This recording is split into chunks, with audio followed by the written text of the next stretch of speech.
안녕하세요, 여러분. 어렵고 딱딱한 경제책을 쉽고 편하게 읽어드리는 줄라이의 소소한 경제 읽기입니다. 오늘 제가 읽어드릴 책은 앞으로 5년 미중 전쟁 시나리오입니다. 지난 4시간에 걸쳐서 이 책의 1장 미중 경제 전쟁 예측 시나리오, 2장 통화전쟁, 통화전쟁에서 미국이 노리는 것, 통화전쟁의 역사, 미일 통화전쟁, 그리고 원달러 환율의 미래 예측, 이렇게 읽어드렸습니다. 오늘 제가 읽어드릴 부분은 3장 석유 전쟁입니다. 에너지를 지배하는 자가 세계를 지배한다. 중국의 도전에 반격을 시작한 오바마 행정부는 통화 전쟁에 이어 에너지 전쟁의 칼을 빼들었다. 오바마 대통령은 수십 년간 금지했던 원유 수출 금지령을 해제했다. 트럼프 행정부는 기후협약 탈퇴나 석유산업 진흥을 위한 각종 규제 철폐와 지원, 에너지 인프라 투자 계획 발표 등으로 에너지 전쟁에 기름을 부었다. 오바마와 트럼프 행정부의 신에너지 전략은 제조업의 생산 원가를 낮추어 경쟁력을 회복하고 미국 에너지 가격을 안정시켜 소비를 촉진하며 국제 석유 시장에 대한 장악력을 유지하고 국제 유가의 과도한 상승을 막아 수입 물가 부담을 낮춰주는 확실한 효과를 냈다. 더 나아가 미국이 세계 최고 석유 생산국으로 올라서고 앞으로 석유와 천연가스가 미국 수출의 강력한 동력으로 자리 잡을 수 있도록 했다. 고비마다 에너지는 미국 경제를 살리거나 성장에 가속도를 붙인 동력이었다. 석유가 석탄을 누르고 에너지의 황제로 등극한 계기는 1차 세계대전이었다. 전쟁 초기에 영국 함대는 석탄을 연료로 사용했다. 반면에 적국인 독일 함대는 석탄 보급기지가 부족했기 때문에 경유를 연료로 쓰는 함대로 대항했다. 결국 전쟁의 판도는 풍부한 유전을 보유한 미국이 이끄는 연합군으로 기울게 되었다. 석유는 미국을 2차례의 세계대전에서 승리시킨 힘의 원천이었고 동시에 미국을 2차 산업혁명의 선도국가로 만들어준 원동력이었다. 현재 벌어지고 있는 석유전쟁은 역사상 4번째 다툼이다. 1차 석유전쟁은 19세기 말에 석유왕으로 불렸던 존 록펠러가 미국의 석유시장을 장악하기 위해 벌였다. 록펠러는 막대한 자본을 가지고 인위적으로 가격을 후려쳐 석유 개발, 정제, 운송, 송유시설 등 에너지를 둘러싼 시장의 90%를 독점하면서 승자가 되었다. 1차 석유전쟁은 저유가 전쟁이고 미국 내에서 벌어진 내전이었다.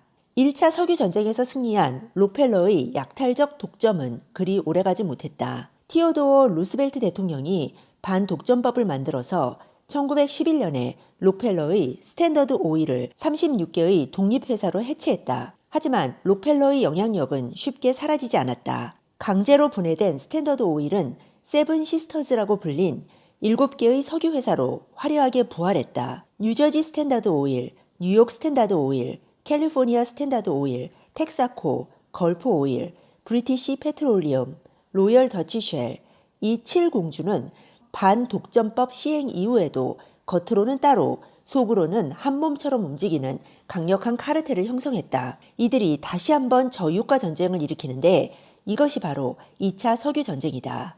1차 석유전쟁이 미국 내 석유 권력 간의 싸움이었다면 2차 석유전쟁은 석탄과 석유의 에너지 주도권을 결정하는 승부였다. 세븐 시스터즈는 저유가 전쟁을 벌여 석유를 에너지 시장의 1위 자리에 올려놓았다. 1950년에 10%에 불과했던 석유 의존도는 1965년에 45%로 뛰어올랐다. 석탄과의 전쟁에서 승리한 세븐 시스터즈는 여세를 몰아 중동까지 진출하여 글로벌 석유 시장을 장악했다. 도전 상대가 나타나면 막대한 물량을 쏟아내 석유 가격을 3달러까지 떨어뜨려 무너뜨렸다. 3차 석유 전쟁은 2차 석유 전쟁의 결과에 대한 중동 국가들이 반발로 일어났다. 석유의 가치에 대해 잘 모를 때 세븐 시스터즈에게 석유 개발을 맡겼던 중동 국가들은 이익의 절반을 빼앗겼다. 그들은 석유 가격이 폭락하자 불만을 갖기 시작했다. 1960년 9월 이라크 바그다드에 모인 중동 국가들은 자신의 이익을 대변하는 조직을 만든다. 바로 석유 수출국 기구 오펙의 탄생이다. 1973년 10월 1차 중동 전쟁이 터지자 아랍 산유국들은 미국과 이스라엘, 이들을 지원하는 나라에 대한 석유 수출을 금지하고 산유량을 매월 5%씩 줄이며 공급 가격을 올렸다. 1973년이 1차 오일 쇼크였다. 당시 미국은 자국 내 원유 생산량은 줄고 석유 수요는 증가해서 충격이 컸다. 그 후 1978년에 이란에서 혁명이 발발했다.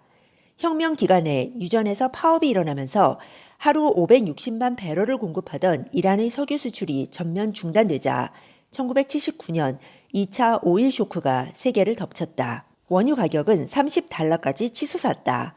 현재 가치로 환산하면 150달러에서 200달러 수준이다. 1, 2차 석유 전쟁이 저유가 전쟁이었다면 3차 석유 전쟁은 반대로 미국과 오펙 사이에서 벌어진 고유가 전쟁이었다. 4차 석유 전쟁은 2008년 미국발 금융위기로 인해 발발했다. 두 번의 오일 쇼크가 발생하자 세븐시스터즈 등 글로벌 석유 회사들은 신규 유전 개발에 박차를 가했다. 원유 생산량이 늘고 각 나라가 에너지 절감 기술을 개발하면서 수요가 정체하자 1980년대 후반부터 국제 유가가 하락하여 2000년대 초까지 저유가 시대에 들어섰다. 공급자의 힘은 약화되고 수요자의 힘이 커졌다.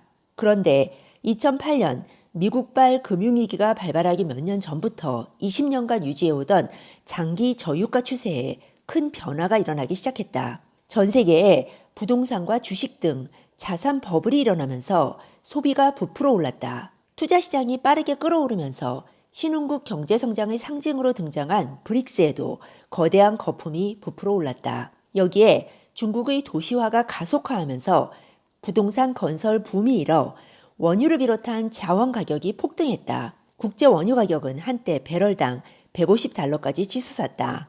유가가 폭등하자 브라질과 베네수엘라 등 남미 등의 산유국이 자원 민족주의로 돌아서면서 석유 시장에 뛰어들었다. 구소련 붕괴 이후 재기를 노리던 러시아도 시장에 복귀했다.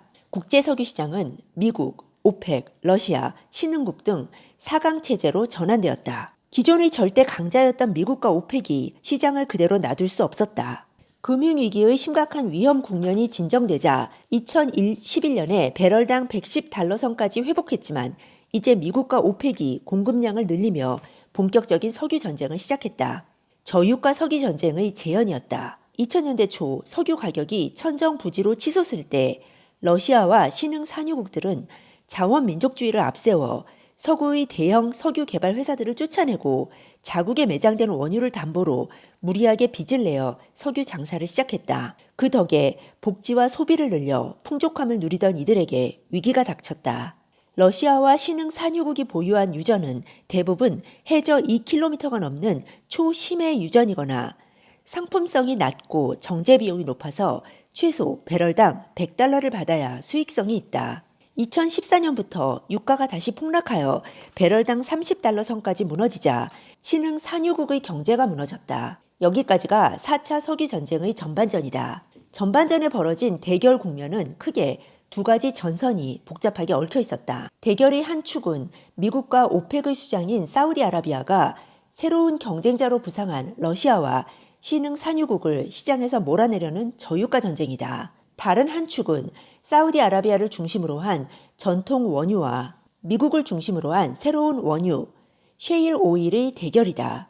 셰일 에너지는 침몰 직전의 미국에게 뜻하지 않은 엄청난 행운이었다. 2008년 금융위기가 미국을 강타할 당시에 미국은 원유 생산량마저 하루 500만 배럴로 줄어 80년대 이후 최저치를 기록하고 있었다. 그때 구세주처럼 등장한 것이 셰일 오일이었다. 수년 전부터 막대한 돈을 투자했던 셰일층에서 거짓말처럼 원유와 천연가스가 터져나왔다. 오바마 행정부는 미국의 재기를 위해 셰일 에너지 생산량을 하루 200만 배럴로 늘렸다. 덕분에 강력한 구조 조정에 내몰린 제조업체들이 생산 비용을 절감할 수 있게 되었다. 셰일 에너지의 폭발적 증산으로 미국 내에서 원유와 천연가스 생산이 급증하자 미국은 수십 년 동안 전략적으로 묶어둔 원유 수출 규제를 풀고 잉여 공급량을 아시아와 유럽에 팔았다. 가격이 내려가도 미국은 공급량을 줄이지 않았다. 경쟁자인 사우디아라비아를 비롯한 오펙도 자칫 시장 점유율을 잃을 위험 때문에 공급량을 줄이지 못했다.